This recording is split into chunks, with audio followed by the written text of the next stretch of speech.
जिस माता पिता ने पाल पोस कर यहाँ तक आपको पहुँचाया, और कितने कितने कष्ट सहे होंगे। एक माँ जब अपने बच्चे को पालती है, गर्भ में रखती है, तो वो गर्भ में रखे हुए पालते हुए बच्चे को अपने खून का हिस्सा दे करके उसे पालती है, श्वासों में से श्वास देकर पालती है। और जब वो जन्म ले लेता है तो एक माँ का पूरा रूप ही बदल जाता है, अपनी नींदें कुर्बान करती है अपने बच्चे के लिए। कितने बच्चे होते हैं जो सारा दिन सोते हैं, रात में ही जागते हैं बस, और रात में नहीं सोएंगे। वो अमेरिका से आए हुए होते हैं, तो सारी रात जागेंगे, और पिता को गुस्सा आ रहा होगा, ये सोने नहीं देगा। और माँ जो है बच्चे की, वो अपने कलेजे से लगाकर उसको लोरी गाते हुए घूमती रहती है और कहती है आप सो जाओ, बच्चे को कुछ नहीं कहो। अब उसको ये पता नहीं जिस पिता को गुस्सा आ रहा है कि तेरे माँ बाप ने भी किस तरह से तुम्हें पाला होगा। हम लोगों को ध्यान है, एक सज्जन हमें हमारे हांगकांग में है, तो उन्होंने बताया बच्चे ने कोई बहुत बड़ी गलती कर दी, तो उससे बहुत नाराज था वो पिता। उसने कहा इसे पता नहीं आज ये किस तरह का व्यवहार कर रहा है, कि जब ये पैदा हुआ था कि उस दिन इतना भयंकर तूफान था यहाँ पर फिलीपींस में और हांगकांग में, टाइफून बहुत आते हैं, और वहाँ के लोग उनके नंबर देते हैं, 3 number, 5 number, 8 number, 10 number. 8 number का जब टाइफून आता है तो वो इतना भयंकर होता है, हवाई अड्डा बंद कर दिया जाता है, लोगों को बाहर निकलना बंद करा दिया जाता है, लोग अपने घर के दरवाजे खिड़कियां सब बंद करके बैठे होते हैं, और अपने सभी खिड़कियों पर टेप चिपका देते हैं, कहीं से भी हवा थोड़ी सी भी नहीं आनी चाहिए, अंदर आ गई तो वो फाड़ कर सब निकल जाएगा, और वहां के सारे पलंग वलंग भी हवा में उड़ जाएंगे। तो उन्होंने बताया कि उस दिन 8 नंबर का तूफान लगा हुआ था, और ये पैदा हुआ उस दिन। वहीं से लेके हम लोग हॉस्पिटल से घर में आए, और रात में तूफान, खिड़की पर टेप चिपका के और पलंग वलंग भी खिड़की के साथ खड़े करके कि सारी रात में हम लोग बच्चे को लेकर के खड़े हुए। एक आदमी खिड़की के पास पलंग को दबा के खड़ा हुआ, एक बच्चे को पकड़े हुए, कि सारी रात में इस तरह से हम लोग जो है ये कह करके हमारे घर में हमारा बच्चा आया है, और इस बच्चे की ममता के सहारे हम लोग बड़े से बड़े तूफान का सामना कर लेंगे, ये तूफान कुछ नहीं बिगाड़ पाएगा। कि सारी रात में सर्जरी करके बच्चे का जन्म हुआ था, और कैसे उसकी माँ भी खड़ी रही और मैं भी खड़ा रहा, और आज जब ये रुला रहा है हमको, तो हम लोगों को वो दिन याद आ रहा है कि तेरे आने पर हमने कैसे तेरा वेलकम किया था। हम तूफान से भी टकरा गए थे, और आज तू हमें रुलाने पर लग गया है, और हमने तो तुझे रोने भी नहीं दिया कभी पूरी जिंदगी में। पिता क्या होता है, माँ क्या होती है, हम सब लोग इस स्थिति को जानते हैं, लेकिन बच्चे एक स्थिति में आकर माता पिता के प्रति अपने फर्ज को भूल जाते हैं, और जब वो भूल जाते हैं तो वो ये सोचते हैं अगर ये हमें कुछ देते हैं, रुपया पैसा मकान जमीन जायदाद, तो इन्होंने कौन सा एहसान कर दिया, ये तो इनका फर्ज था, इन्होंने देना ही था। और जिसके घर में हम जन्म ले चुके वहां तो हमारा राइट पहले ही बनता है, तो इसलिए एहसान किस बात का। तो आपने कुछ भी दिया उनको, इससे कोई फर्क नहीं पड़ता, उनको लगता है कि ये तो हमारी थी। माँ बाप सोचते हैं हमने एहसान कर दिया, इसलिए वो कुछ भी उसको जो है कोई महत्व नहीं देते, उन्हें लगता ही नहीं इन्होंने कुछ कर दिया। और ऐसी स्थिति में आप जरा सोच के देखिए, जब कभी कोई बूढ़ी आंखों में आंसू आए और वो तड़फे और बाहर अपने अपमान को बता ना पाए, उस समय सोचिए उस व्यक्ति के दिल पर क्या बीतती होगी। और बच्चे वो तो बिल्कुल ही इस तरह से अपना ध्यान हटा लेते हैं, इनकी भी कोई जरूरत होती है, इन्हें भी कुछ चाहिए होता है।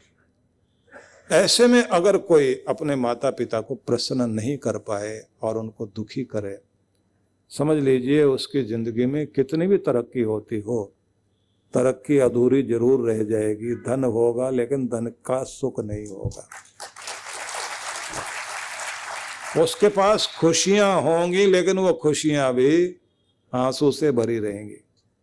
पर जब माँ बाप के आशीर्वाद साथ मिलते हैं ना, ये बहुत बड़ी शक्ति होती है। माँ बाप को प्रसन्न करने वाले लोग, उन्हें कभी कोई कमी नहीं रहती।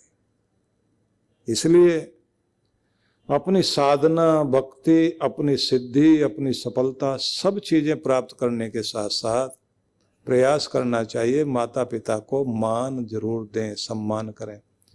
सनातन धर्म की सारी शक्ति को जिस व्यक्ति ने सुदृढ़ किया वो थे आदि शंकराचार्य। केरला से चले थे, 16 साल की उम्र में ही अपना घर छोड़ा था। और जरा सोच के देखिए कि उन्होंने चालाकी से माँ से वचन ले लिया था कि माँ, मुझे नदी में मगरमच्छ ने पकड़ा हुआ है और ये तब छोड़ेगा जब मैं सन्यासी होने की घोषणा करूं। तो माँ ने कह दिया कि बेटा, अगर ये नहीं मान रहा तो तू सन्यासी हो, लेकिन अभी बोल दे झूठ में कि मैं साधु बन जाऊंगा और बाद में नहीं बनना। तो उसने कहा कि नहीं माँ, ये चालाकी को समझ रहा है, ये कहता सच्चा वचन दो, नहीं तो मैं फिर किसी न किसी और रूप में तुम्हारे सामने दुख बन के आ जाऊंगा। तो माँ ने कहा अच्छा साधु बनना, लेकिन एक वचन दे, जब मेरा देहांत होगा ना तो वापिस आएगा और मेरी चिता जलाने का काम तो ही करेगा। अब साधुओं को सन्यास लेते समय यह नियम होता है कि वो अपना उस समय का श्राद्ध कर्म भी खुद कर लेता है कि बस अब मैं दुनिया के लिए मर चुका हूं और नया नाम, नई जिंदगी लेकर के अपना आगे की यात्रा शुरू करूंगा। फिर घर परिवार से कोई लेना देना होता नहीं।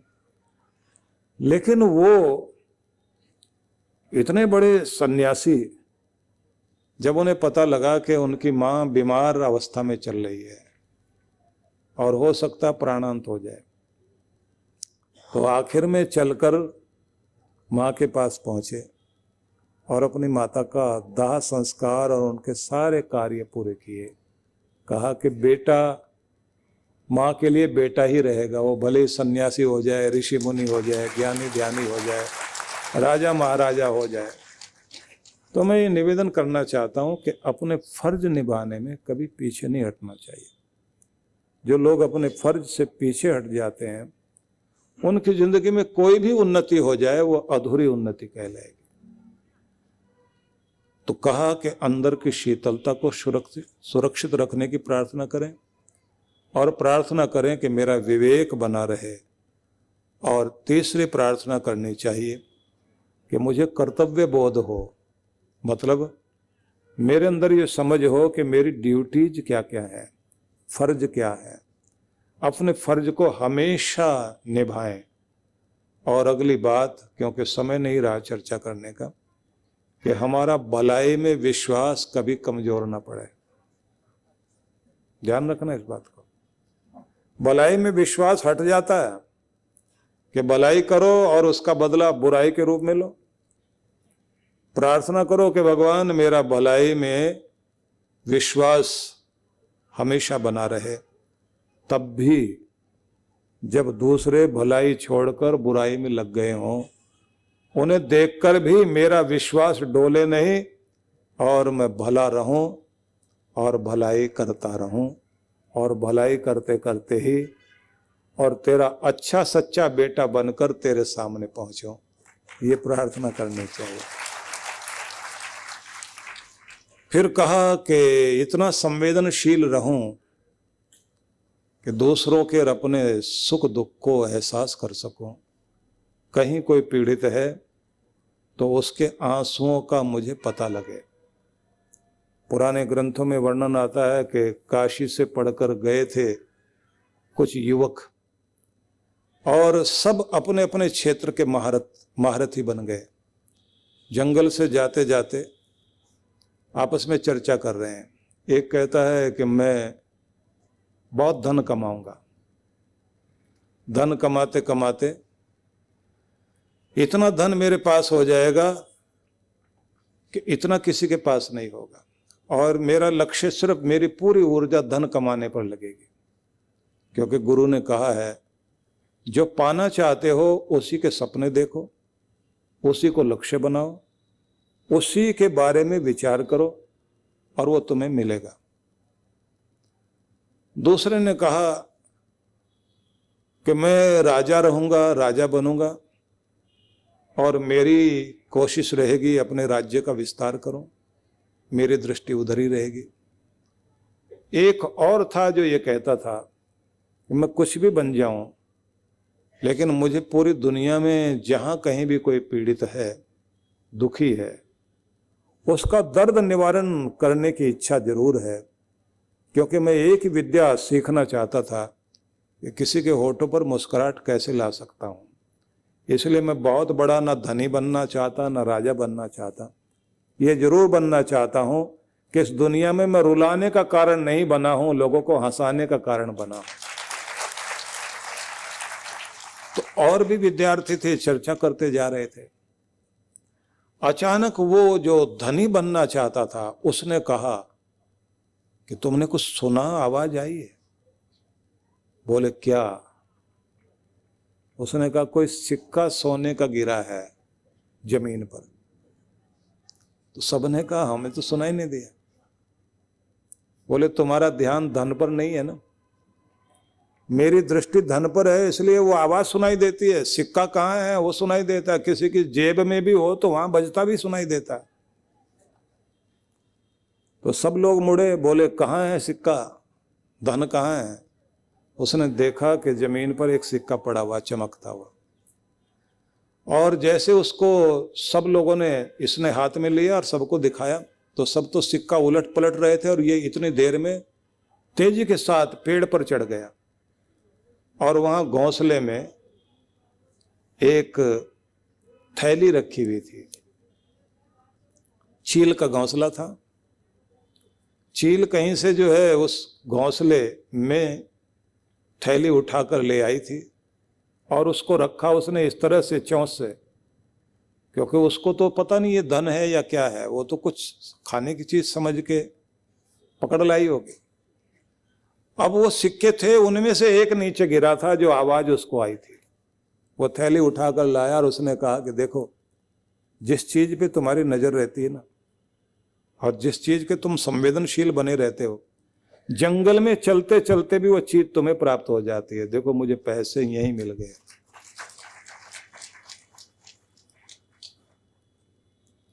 और सब उसकी मजाक उड़ाने लगे, उस आदमी की, उस युवक की, जो कहता था कि मैं लोगों के चेहरे पर मुस्कुराहट लाना चाहता हूं।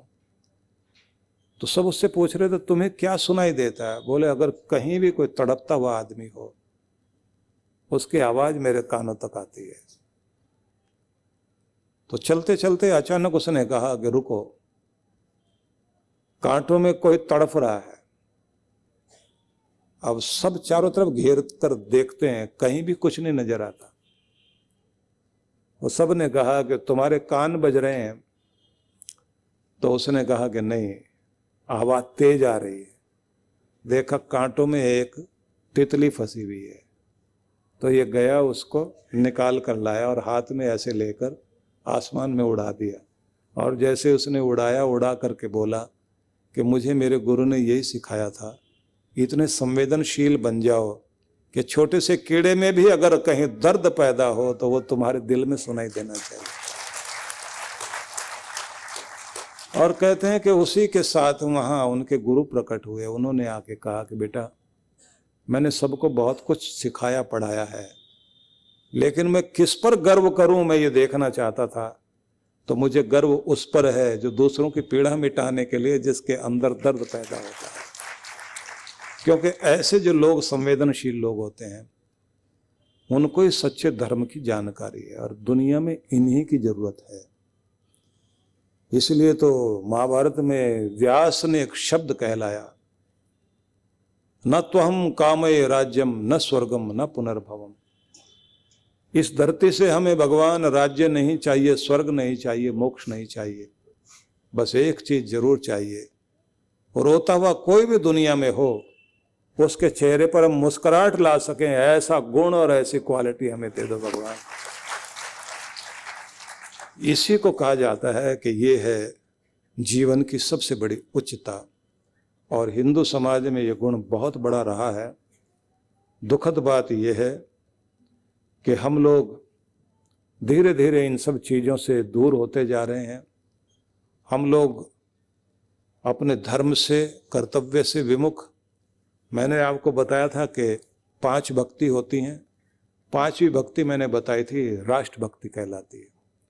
राष्ट्रभक्ति की जब बात आती है तो कहते हैं कि फिर आदमी और सारे चीज़ों को भूल जाए, अपना सब कुछ अपने देश के लिए दांव पर लगाने को तैयार हो जाए, तब पता लगता है कि वो राष्ट्रभक्त इंसान है।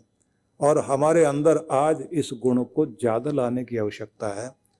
मैं अपनी बात को विराम की तरफ ले जा रहा हूँ क्योंकि समय नहीं रहा, पर मुझे जापान का एक उदाहरण आपको जरूर बताना है जो आप लोगों को भी अच्छा लगेगा सुनकर, कि वे लोग अपने देश को कैसे इतना ऊंचा उठा पाए। एक एग्जाम्पल बड़ा अद्भुत है कि किसी घर में चोर घुस गया चोरी करने के लिए, और चोरी करने के लिए जैसे उसने ताला वाला तोड़ा तो घर के लोग जाग गए, तो उसने रिवॉल्वर निकाल लिया। रिवॉल्वर निकालने के बाद घर के लोगों को उसने एक कोने में ले जाके कहा कि हाथ ऊपर खड़े करके और दीवार की तरफ मुंह करके खड़े हो जाओ। जैसे उनको ऑर्डर दिया, वे लोग भी अद्भुत थे। उन्होंने दीवार की तरफ मुंह करते ही और अपने देश का राष्ट्रीय गान गाना शुरू कर दिया, और जहां वो खड़े हुए जाकर वहां टेबल के पास में पांव से जो रेड बटन था वो बटन भी दबा दिया। और इधर जैसे इन्होंने राष्ट्रगान गाना शुरू किया, चोर ने भी रिवॉल्वर रख दी नीचे, और वो भी अपनी सावधान मुद्रा में खड़ा होकर के राष्ट्रगान गाने के लिए वैसे ही गाना शुरू कर दिया। पुलिस आ गई, पुलिस ने चोर को पकड़ लिया, मजिस्ट्रेट के सामने गए। चोर को तो माफ कर दिया गया, लेकिन घर वालों को सजा दी गई 3 महीने की। अब आप कहोगे उनको सजा क्यों दी गई?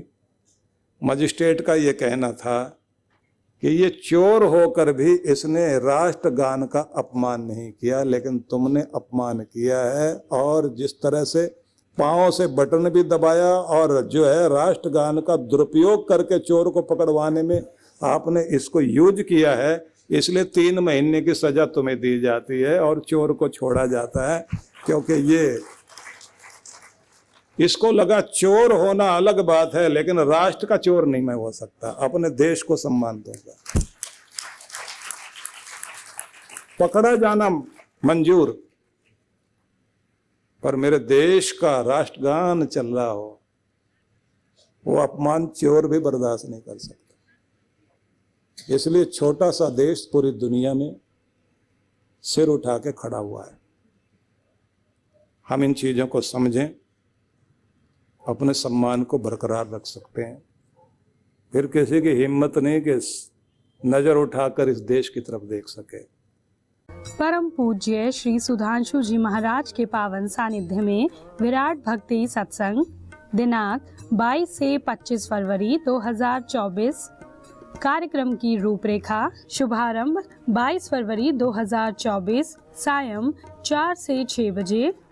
23 से 25 फरवरी प्रातः 9 से 11 बजे। 23 से 25 फरवरी सायं 4 से 6 बजे। विशेष कार्यक्रम मंत्र दीक्षा 25 फरवरी प्रातः 11 बजे। स्थान सेंट्रल पार्क, शास्त्री नगर, कानपुर, उत्तर प्रदेश।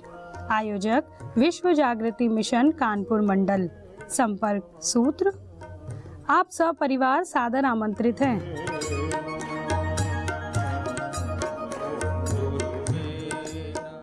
परम पूज्य श्री सुधांशु जी महाराज एवं डॉक्टर अर्चिका दीदी जी के पावन सानिध्य में विराट भक्ति सत्संग दिनांक 29 फरवरी से 3 मार्च 2024। कार्यक्रम की रूपरेखा। शुभारंभ 29 फरवरी 2024 सायं 5 बजे से 7 बजे।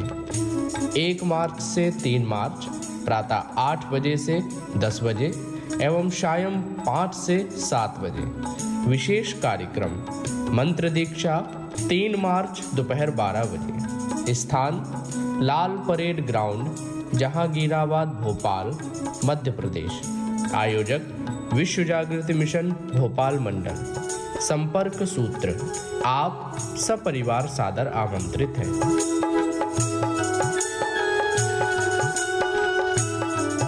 परम पूज्य सद्गुरुदेव श्री सुधांशु जी महाराज एवं डॉक्टर अर्चिका दीदी जी के पावन सानिध्य में शिव मंगल महोत्सव 8 से 10 मार्च 2024 दिल्ली स्थित आनंद धाम आश्रम में होने जा रहा है। महाशिवरात्रि पर भव्य एवं विशाल कार्यक्रम।